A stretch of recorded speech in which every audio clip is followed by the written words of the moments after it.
এখনো এইরকম একটা প্রচেষ্টা চলছে এবং সেই প্রচেষ্টার অংশ হিসেবে হিন্দুদের বাড়িতে দাও দাও করে আগুন জ্বলে, হিন্দু মন্দির যেন ভাঙে, এইটাকে আবার ইস্যু করে দেশে বিদেশে প্রোপাগান্ডা ছড়ানো। আওয়ামী লীগ দেশের বাইরে যেতে পারছে না, এই অবস্থায় তারা মরিয়া হয়ে উঠছে। 5 তারিখে যখন এই ঘটনা ঘটলো, ঘটার পরপরই বাংলাদেশের বিভিন্ন জেলায় ব্যাপকভাবে হামলা হয়েছে, ভাঙচুর হয়েছে, অগ্নিসংযোগের ঘটনা ঘটেছে, বঙ্গভবন, গণভবন সব জায়গায় লুটপাট হয়েছে, সব কিছু।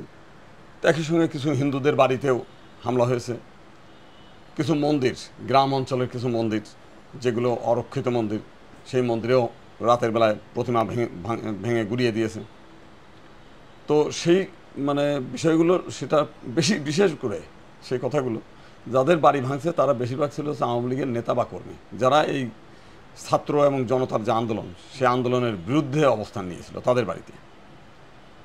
পরবর্তীকালে কিছু সাধারণ হিন্দু যারা টাকা পয়সা আছে তাদের কাছে চাঁদা দাবি করা, জমি নিয়ে বিরোধ আছে, জমি দখল করা, কিছু মন্দিরের মধ্যে যেটা অগ্নিসংযোগ, সেটা হচ্ছে মেহেরপুরের একটা ইস্কন, যেটা একটা ভাড়া বাড়িতে মন্দির, সেটা ওই বাড়ি পোড়াইতে গিয়ে মন্দিরও পোড়াইছে। তো এরকম আবার মাঝে মধ্যে কিছু অরক্ষিত মন্দির, সেই মন্দিরগুলোতে রাতের অন্ধকারে প্রতিমা ভাঙছে, সেটা হচ্ছে আর কি। তো এই ঘটনাগুলো ঘটেছে সেই সময়। এবং এখন যেটা হচ্ছে যে বিভিন্ন জায়গায় ডাকাতির চেষ্টা, চাঁদাবাজির চেষ্টা, চাঁদা চাওয়া, এই কাজগুলো এগুলো চলছে। তবে যে কথাটা আমরা সবসময় বারবার বলি যে আপনারা এই 2 বছর আগেই কুমিল্লার দুর্গাপূজার সময় কুমিল্লা এমন শহরের এমন কোনো মন্দির ছিল না, একটা মন্দিরে অবশিষ্ট ছিল না, প্রত্যেকটি মন্দির পুড়িয়ে একেবারে ছাই করে দিয়েছিল হচ্ছে কুমিল্লা, এবং সব প্রতিমাগুলো ভেঙে চুরিয়ে রাস্তায় ফেলে দিয়েছে, রাস্তায় আগুন দিয়েছে, তোরণ পুড়িয়ে দিয়েছে।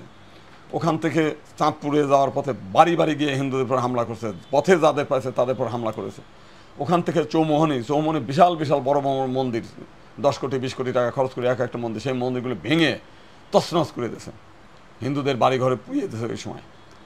আমরা কিংবা আপনার নাসিরনগরের ঘটনা, কিংবা অভয়নগরের ঘটনা, কিংবা সেই চট্টগ্রামের বিভিন্ন এলাকায়, রামুর এলাকা যে গ্রাম ধরে জ্বালিয়ে দেয়া, এইরকম কোনো ঘটনা ঘটেনি কোনো। কিংবা রংপুরের সেই আপনার ঠাকুরগাঁর একটা পীরগঞ্জ, রংপুরের পীরগঞ্জ, সেই গ্রাম ধরে জ্বালায় দিয়েছে সেই সময়। এইরকম কিন্তু কোনো গ্রাম জ্বালানোর ঘটনা নাই। একটা গ্রামে 20টা 50টা ফ্যামিলি থাকে, তার মধ্যে একটা হিন্দু, আওয়ামী লীগের নেতা, আওয়ামী লীগের কর্মী, অথবা ওই সময় কারোর সঙ্গে কোনো দ্বন্দ্ব সংঘাত ছিল, এই সমস্ত নেতা না কিন্তু দ্বন্দ্ব সংঘাত ছিল, সেটা প্রথম পর্যায়ে এদের পর হামলা হয়েছে। পরবর্তীকালে তো বললাম যে নিরীহ হিন্দুরাও কিছু আছে। এর মধ্যে আবার এই ডাকাতের ঘটনায় আওয়ামী লীগ, বিএনপি অনেকেই সবই জড়িত।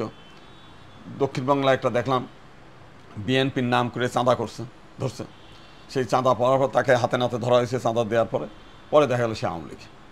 একজনের গায়ে গেঞ্জি, বিএনপির গেঞ্জি, তারে তখন মন্দির ভাঙতে গেছে, তাকে হাতে নাতে ধরছে, পরে দেখা গেল যে এক আওয়ামী লীগের নেতা, তাকে পাঠাইছে, সেও নিজেও আওয়ামী লীগ।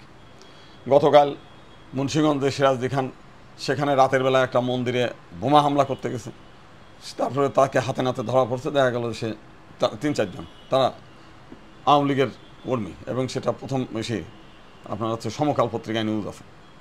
তো এইভাবে নানান কিছু মিলে এটার পিছনে কারণটা হচ্ছে দুটো। আমাদের যেটা ধারণা যে যেহেতু আওয়ামী লীগ দেশের বাইরে যেতে পারছে না, প্রধানমন্ত্রী তাকে, সাবেক প্রধানমন্ত্রী তাকে সবাইকে ফেলে রেখে চলে গেছে, এই অবস্থায় যারা পালাতে গিয়েছিল তারাও বর্ডারে ধরা পড়ছে, বিমানবন্দরে ধরা পড়ছে, তারা দেশের মধ্যেই থাকতেছে।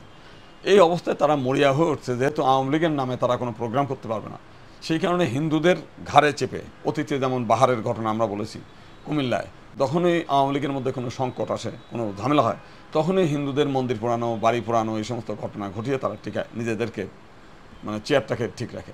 এর আগে আমরা দেখেছি সুনামগঞ্জে সাল্লাতে আওয়ামী লীগের এক উপজেলা চেয়ারম্যান, তিনি মাইকিং করে লোকজন নিয়ে এসে পোড়াচ্ছে, নবী রাসূলের বিরুদ্ধে কটূক্তি।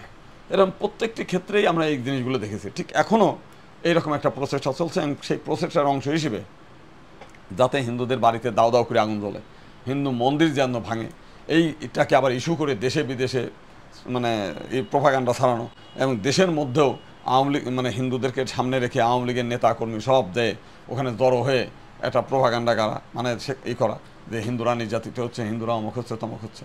কিন্তু হিন্দু নির্যাতনের জন্য আমরা 35 বছর যাবৎ বিভিন্ন দাবি দেওয়া তুলে ধরছি যে এটা নিরসন সম্ভব জাতীয় সংসদের সংরক্ষিত আসন উইথ পৃথক নির্বাচন এবং সংখ্যালঘু বিষয়ক মন্ত্রণালয়, তখন তো আমাদের হিন্দুদের একটা খুঁটি হয়, শক্তিশালী আসে।